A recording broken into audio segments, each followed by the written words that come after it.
Hello and welcome. This is my presentation of the Global Games Jam 2020 game that my team made called Tool Britannia. It is basically a resource management survival game. I have increased the player speed here to make the demonstration much easier. But basically what you have here is you have three tools. You have a saw, a hammer and an umbrella as a sort of weapon. And with the saw you can either destroy pre-made buildings for a 40% chance of it dropping wood, brick, or a 20% chance of it dropping steel.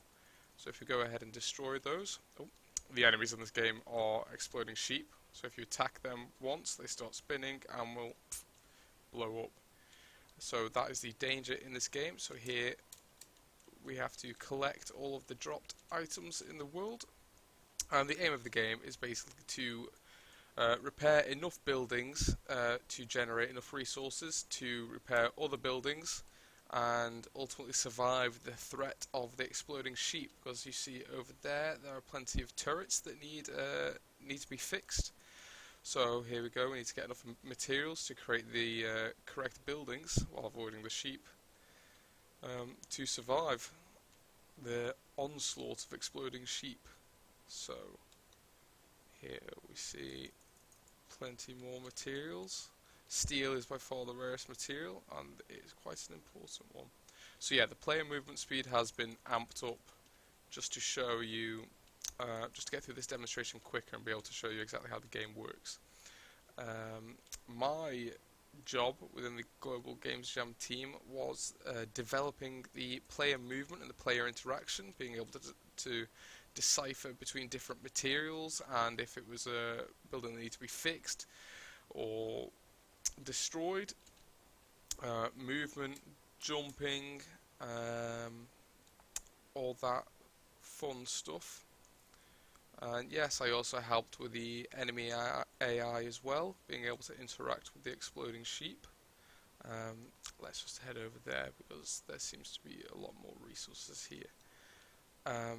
The sheep, this starts off with an initial amount of exploding sheep within the world, and every, I believe it's 3 minutes or so, more sheep spawn in. So if they are not dealt with in the correct manner, they will overrun you, so you really have to build these initial buildings like so. That needs 10 wood and 5 steel, which we have.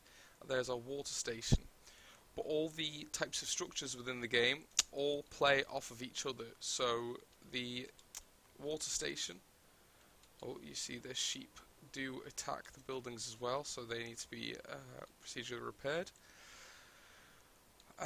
Yes, all the buildings in this game do play off of each other, which means that we have built a water station, but we do not actually have a power station to supply power to the water station. Here is a power station. Yes, we can build that there.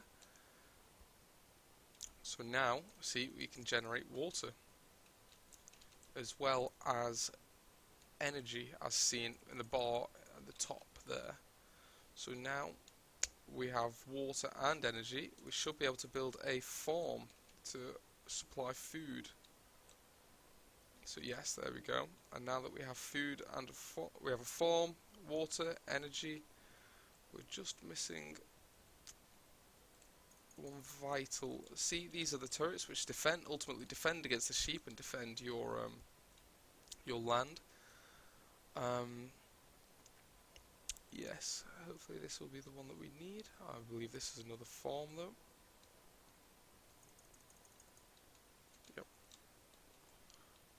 What we need is a building which supplies. We need a building which supplies ammunition, which is not over here. But ultimately, the ammunition would power the turrets, and that would help you to defend against the waves of oncoming sheep, which you can fight using the umbrella tool. For the sheep explode, it is possible to get hit multiple times by the sheep, and that will cause the player to take damage, as well as all surrounding buildings. The sheep do die if hit over 5 times, I believe. So if we were to hit the sheep 5 times, there we go, the sheep is now dead. The sheep also take damage whenever they explode. And that is our game and the concept. Uh, Overall, the Global Games Jam was very fun, something I would love to take part in again. Here's a list of the team that I partook with. Our 3D modeler, there I am, the gameplay programmer for controls of the player character, and also general programming, helping other people in my team where needed. And there we go. That was Tool Britannia.